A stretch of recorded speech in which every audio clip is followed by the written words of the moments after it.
Allez, salut les amis, c'est parti pour la messe du dimanche. Il est midi 12. Je viens de me réveiller parce que hier j'ai fait un peu la fête. Sur ce, on commence directement par Bitcoin. Hop, c'est pas Bitcoin ça. Hop, hop. Sur le daily. Toujours dans une structure swing haussière, structure interne toujours baissière, order flow toujours haussier et toujours pas de POI pour chercher des longs, d'accord? Donc pour le moment, on est plutôt en train de faire, on le verra mieux sur le H4, mais en train de faire un genre de triangle de liquidité, d'accord? Comme je vous avais déjà expliqué dans une matinale précédente. Sur ce, on passe sur le H4. Sur le H4, nous sommes toujours dans une structure swing baissière, structure interne toujours haussière, l'order flow toujours baissier, donc nous sommes toujours dans le high pullback qui peut aller maximum jusqu'au low protégé du swing pullback, d'accord? Donc en gros, on cherche des shorts, mais toujours pas de POI. C'est moi vérifier parce qu'avec les reflets du soleil, je vois pas très bien les FVG. Non, il n'y en a pas. Donc on cherche toujours des shorts, mais il n'y a rien à short. Alors potentiellement, là, on est potentiellement en train de confirmer un POI qui serait ici, d'accord? Mais pour le moment, il manque encore 45 minutes pour clôturer celle-ci, plus voir si la bougie suivante clôture en laissant un FVG. Donc pour le moment, il n'y a rien du tout. Mais voilà, ça serait par exemple, si c'est le cas, en gros, ça serait par exemple un scénario à exploiter. C'est moi juste prendre l'outil, un truc comme ça, d'accord? Mais pour le moment, c'est pas le cas. Donc, daily haussier, mais rien à long. Et H4 baissier, rien à short. Sur ce, on passe sur le M15. Sur le M15, j'agrandis ma structure swing qui est toujours haussière, comme ceci. Structure interne, toujours la même, toujours baissière, d'accord. Quoique, laissez-moi regarder ici. Ouais, toujours baissière. L'order flow, il est où mon order flow? Où est mon petit triangle? Il doit être baissier, mais ouais, baissier ici, là. Ok, donc on cherche toujours des shorts. Donc, le POI est le plus proche du price action. Je vois rien du tout. Ouais, c'est ça. C'est celui-ci. Donc, éventuellement, des shorts là-dessus. D'accord,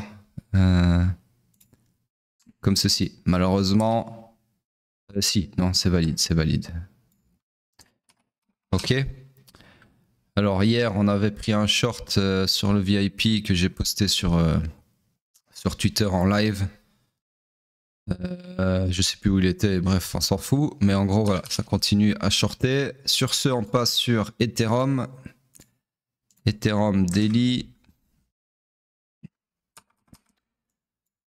Ethereum.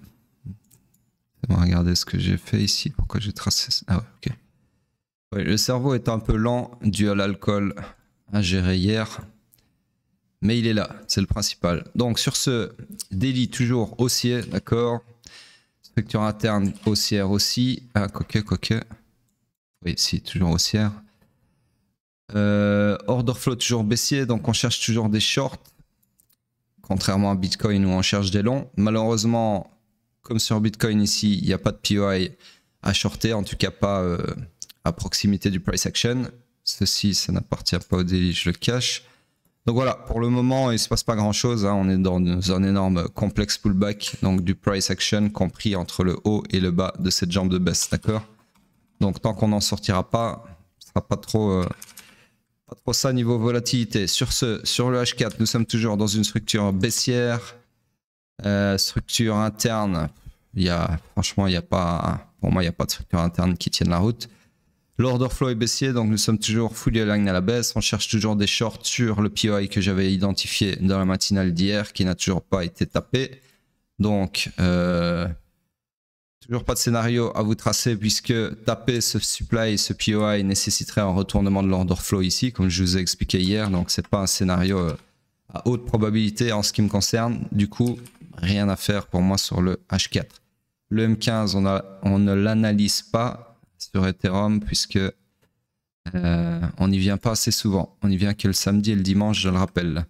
Les jours de la semaine, j'analyse le pétrole à la place d'Ethereum pour ceux qui viennent de nous rejoindre. Sur ce, on passe sur Bitcoin en weekly. J'ai l'impression que mon cerveau, il est en PLS. En plus, je bois jamais d'alcool, donc quand j'en bois, je peux vous dire qu'il me faut 3 jours pour m'en remettre. Sur ce weekly, voilà, toujours la même réflexion qu'hier, à savoir qu'on est en train d'avoir un follow-through et qui est une bougie qui est en train de clôturer son corps sous le point de choc. Donc, et qui est confirmation que ce choc-là n'était pas un grappe de liquidité et que très probablement on s'enfonce dans un bear market et qui est le swing pullback de ma structure swing haussière, d'accord? Donc voilà, tout se passe sans grande surprise. Il y a eu une remontada à un moment qui m'a assez surpris.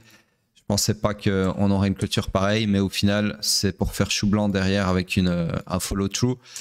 C'est la belle affaire. Donc voilà, sur ce, toujours dans ce bear market qui commence, j'en ai bien l'impression. Qui va s'arrêter où, ça, je sais pas. Aucune idée, mais à mon avis, on est bien parti pour aller là, très probablement. Maintenant, encore une fois, la clôture, c'est dans 12h40. Si on a une remontada comme la semaine passée, et que cette bougie-là est rachetée in extremis au dernier moment, bah là, par contre, forcément, ce sera vachement bullish pour la suite, et ça confirmerait très potentiellement un faux choc ici. Mais pour le moment, c'est pas du tout le cas, les amis. D'accord? Donc, la seule dose d'opium que je puisse vous donner maintenant, c'est que de regarder cette clôture et que vous allumiez tous les cierges que vous voulez pour que le corps de cette bougie, donc pas celle-là, celle-ci, la bougie en cours, en gros, clôture au-dessus du point de choc, c'est-à-dire au-dessus des 89 700, grosso modo, sur Binance. Okay, si on clôture en dessous, c'est voilà, il faut même plus me parler de possibilité de bull market, ça sera bear market, et à mon avis pour minimum quelques semaines, parce que vu qu'on est sur le weekly, avant que le choc se retourne à la hausse, donc l'order flow se retourne à la hausse, si il se retourne à la hausse, on a le temps, d'accord? En général, ça prend plusieurs semaines, ok?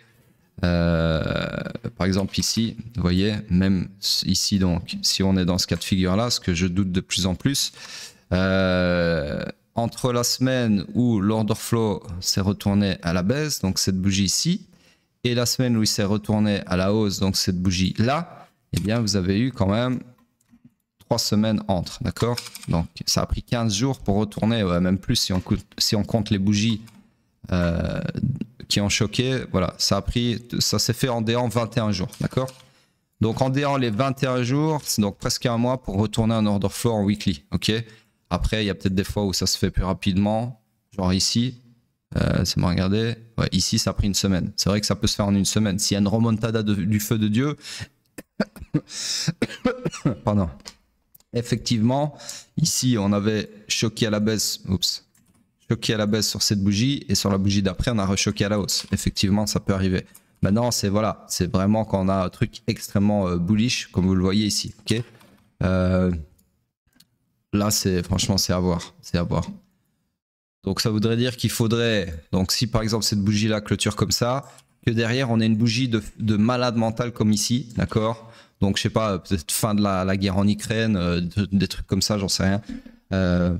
Quoique je doute fort que la fin de la guerre en Ukraine fasse quelque chose de positif, mais pourquoi pas, j'en sais rien. Je suis pas du tout, comme je vous le dis, hein, je ne me revendiquerai jamais analyste fondamental, c'est pas du tout mon domaine, je suis une bite en géopolitique, etc. Je suis un peu d'un œil comme ça à cause de Twitter qui me met ça sous le nez, mais si ça ne tenait qu'à moi, si par exemple sur Twitter il y avait une option ne pas me montrer, une option autruche, voilà, c'est-à-dire un bouton qu'on active et qui me montre zéro news politique, bah, je l'activerai déjà, et du coup bah, je serai vraiment dans une grotte, quoi, et je serai vraiment coupé des news. Toutes les news politiques et géopolitiques et économiques, tout ce que vous voulez. Et donc, je pourrais continuer sans problème, absolument, sans problème. Bah, en fait, c'est simple, vous me retirez Twitter, je trade comme d'habitude, d'accord? Parce que moi, ce qui me sert dans mon trading, c'est ce que vous voyez là sous vos yeux, c'est-à-dire les bougies et rien d'autre, ok? Le price action, tous mes skills analytiques acquis au fil des années. Et c'est tout, j'ai besoin de rien d'autre. Je peux rester dans une grotte pendant 10 piges sans accès à rien du tout d'autre que TradingView, aucun problème. Ça ne change strictement rien à mon trading. Le seul problème que j'aurais, c'est quand je trade donc, mes paires habituelles, c'est-à-dire les indices et le pétrole. Bah là, par contre, il faut quand même que je sache quand il y a des grosses annonces économiques parce que j'évite de trader 30 minutes avant et 30 minutes après, d'accord ?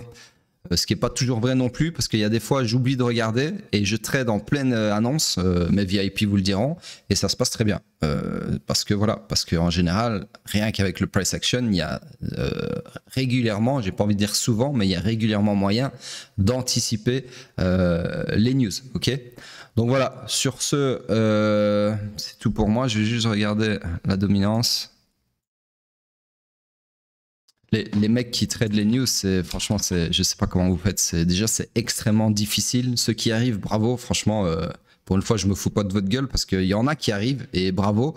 Je sais pas comment vous faites, à part être des insiders ou vraiment avoir un don. Je sais pas comment vous faites parce que c'est tellement imprévisible. Déjà de 1 à cause des insiders qui ont la news bien avant vous et qui font donc bouger le marché bien avant que vous soyez au courant qu'il y a une news.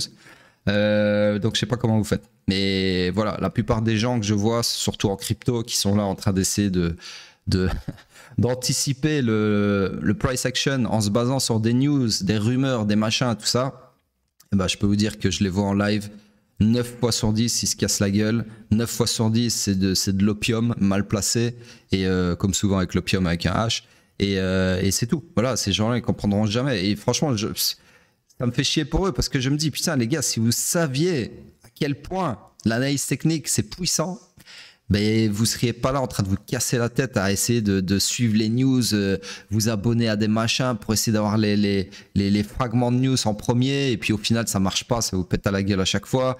L'analyse technique, les amis, je le répéterai jamais assez.